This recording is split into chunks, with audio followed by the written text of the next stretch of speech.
Ideology that bemoans the loss of white male power, even as macho white dudes continue to dominate our politics. In exit polls, white men without a college degree supported Donald Trump over Kamala Harris by 40 points. Voters, including men and women who had served in the military, went for Trump over Harris by 31 points. To that end, Pogue identifies another factor that I think motivates the MAGA movement: the reassertion of a white male warrior class. As Pogue writes, you'll often hear in conservative circles that America's warrior class, which on the right is often believed to be from ethnically Scotch, Irish, disproportionately Southern families who treat military service as family heritage, that they have been the ones who bled to build our empire and ended up with NAFTA, fentanyl, and a coastal establishment that sees them and their values as backward and dangerous. That was a key part of the message crafted by Trump acolytes, a way to weave together concerns about status loss and immigration and drug abuse and American militarism into a eulogy for American toughness and an attack on the so-called ruling class that is blamed for its demise. Here was J.D. Vance during his acceptance speech at the Republican National Convention. Things did not work out well for a lot of kids I grew up with. Every now and then, I will get a call from a relative back home who asks, "Did you know so-and-so?" And I'll remember a face from years ago, and then I'll hear, "They died of an overdose." As always, America's ruling class wrote the checks. Communities like mine paid the price. For decades, that divide between the few with their power and comfort in Washington and the rest of us only widened. From Iraq to Afghanistan, from the financial crisis to the Great Recession, from open borders to stagnating wages, the people who govern this country have failed and failed again.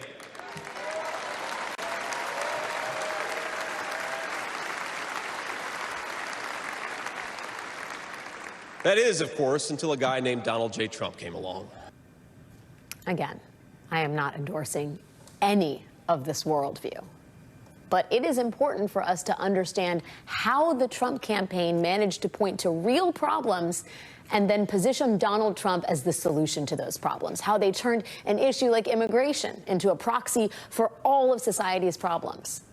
It goes a long way in explaining why Donald Trump is going to become this country's 47th president.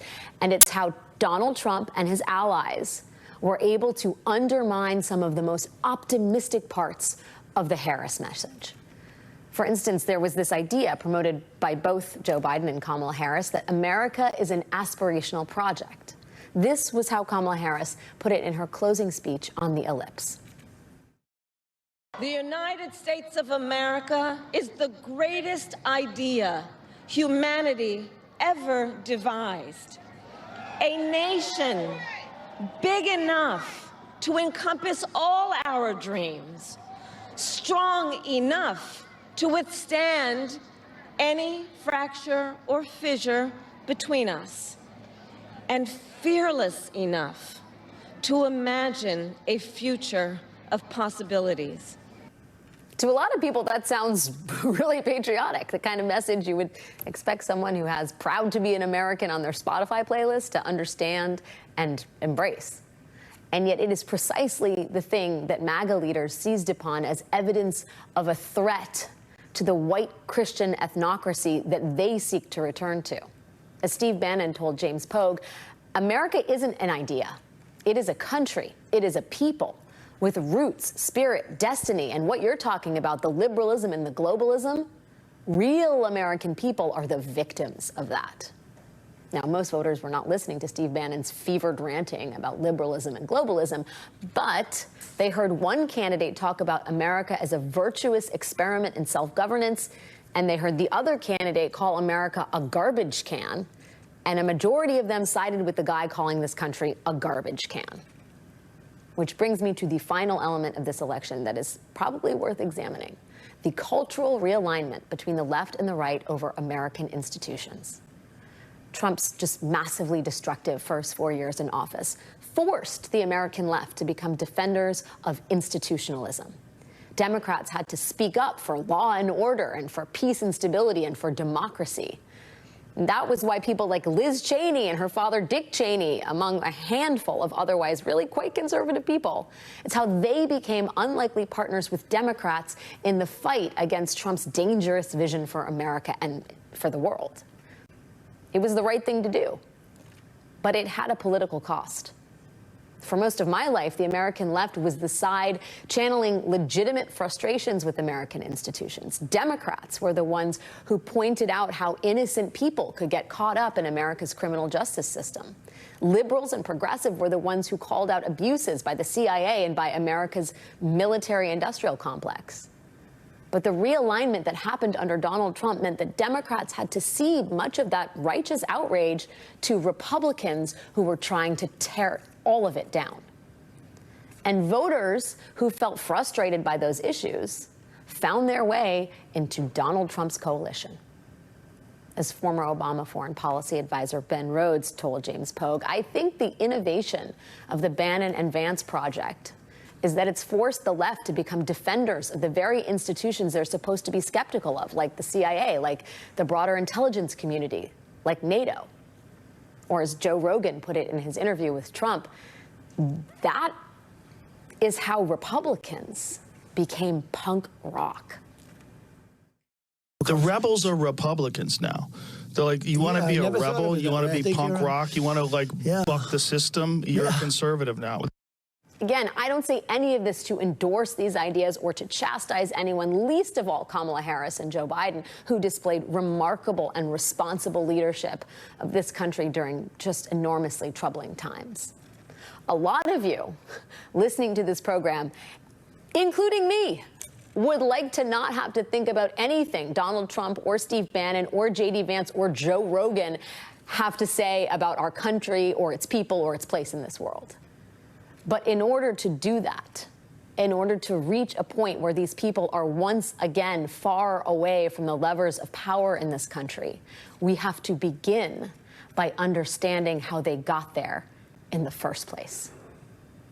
Joining me now is Ben Rhodes, former Deputy National Security Advisor under President Obama and co-host of the indispensable podcast, Pod Save the World. Ben, thank you for joining me. You were the very first person I thought of when we were grappling with the outcome of this election late last night. And I want to talk about everything that I just talked about and more. And just first start with your thoughts about this notion of traditionalism, because so much of this election was thought of as a sort of gender battle, but it seems kind of like a bigger cultural moment that we're in that, by the way, extends to Europe, right? Traditionalism is a phenomenon that Europe has embraced, and I wonder what you make of it finally coming ashore in America. Yeah, you asked the question very well, Alex, because, as you and I've talked about these things. Over the last 8 years, one of the things I've been doing is traveling around the world and talking to people that are fighting a version of the same thing everywhere. This brand of autocratic nationalism is on the rise across Europe. It's on the rise in different parts of the world. And kind of where it starts, right, is that globalization, the spread of markets, the spread of capitalism, the spread of people, the spread of culture, that has been infringing for decades on people's sense of traditional identity. All of a sudden there's a homogenized culture. All of a sudden things are changing all around you. And so it's always been priced in to globalization that people feel something slipping away, some form of traditional identity. And you have these right-wing populist leaders who come along and they say, we're the real Americans, or in Hungary, it's Viktor Orban saying, we're the real Hungarians. It's the same message globally. Putin has very much used this message in Russia. At the same time, I think the other opportunity is, particularly after the financial crisis and all of the excesses that have kind of hollowed out communities in this country and around the world, the system that was supposed to deliver better standards of living, right? The basic bargain was, you lose something in globalization, but what you gain is the standard of living is going up, life is getting better. That has not been the bargain for people in lots of places in this country and around the world. They feel their standard of living slipping away along with that traditional identity. They're seeing a future for their kids that is not as good as their own past. And those two forces, I think, have merged in our election. And one way we can feel better about it, Alex, is this is happening all over the world. This is not unique to the United States, as unique as Donald Trump feels as a figure. This idea that you appeal to people by saying, you know what, there's an us versus them here. we are the real Americans. We are the traditional identity of this country. In this country, obviously, that tends to be a white Christian message, but it can encompass other people. And we are against this kind of foreign force, this encroachment of globalization and liberalism that is not delivering for you, even as it's also asking you to kind of change who you are. And I think Trump, whether by design or by accident, kind of stumbled into the most potent force in global politics right now, which is the reassertion of nationalism as an organizing principle in place of the kind of liberal democracy that, you and I took for granted the last 30 years. Yeah, and I feel like that flows into every aspect of this race. Like the fact that, you're talking about a white patriarchal, ethno-Christian nationalist message being the organizing principle of this.